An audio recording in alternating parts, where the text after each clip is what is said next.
As the city of Las Cruces examines the local impact of raising minimum wage, let's review the facts. After faith-based advocacy group NM led an initiative to raise the city's minimum wage in 2014, the council approved a law with exemptions for certain jobs.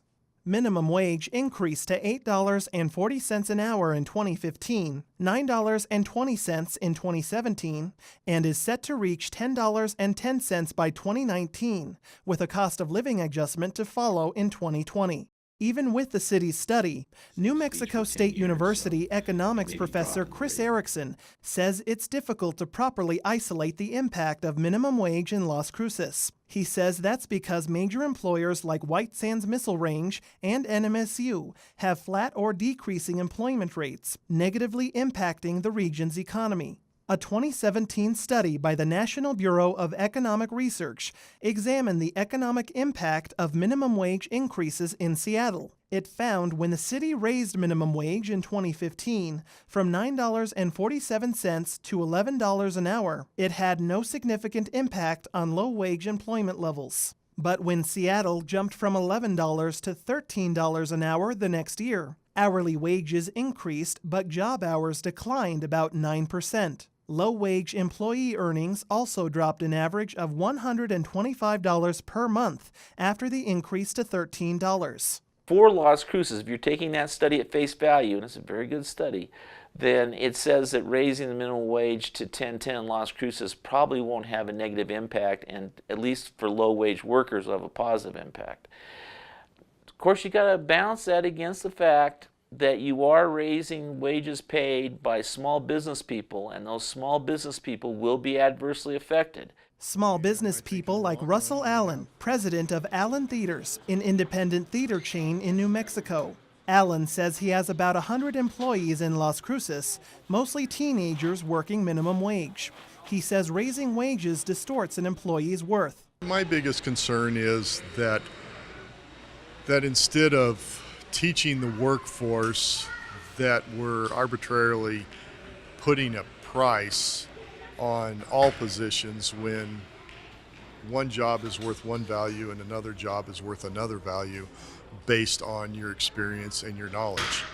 And when you arbitrarily raise the minimum wage, you're making it harder for those less skilled, no skilled employees to be able to perform and be able to take those positions. Allen says besides film rental, payroll is one of his largest expenses.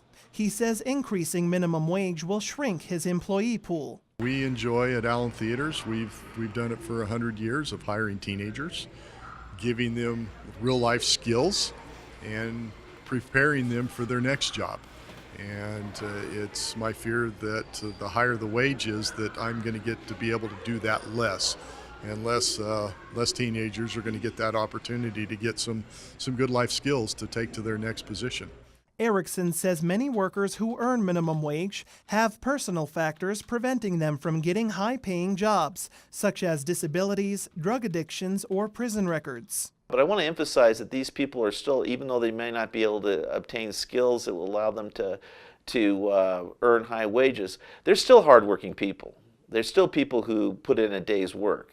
But they're not the kind of people who are going to be earning high income, and they may very well be supporting themselves on minimum wage. As of 2018, New Mexico's minimum wage is $7.50, while the federal minimum wage has stayed at $7.25 since 2009. The federal minimum wage hit its inflation-adjusted peak in 1968 at $1.60 an hour. That's $11.80 in 2018 dollars, according to the Bureau of Labor Statistics CPI inflation calculator. Recently, retailers like Walmart and Target raised their minimum wages to $11 an hour. NM Executive Director Angelica Rubio says while the scheduled 10-10 still isn't a livable wage, it's the right step forward. When we're investing in local businesses, that money stays here in this community and it doesn't go out, and it has a better chance of staying here than it does by shopping in other places where we won't actually see that money here in the city. Rubio says business owners who already pay above minimum wage are making an investment not only in their staff, but their community. But I think what's important is that when people have more money in their pockets, they're going to go out into the community and spend that more.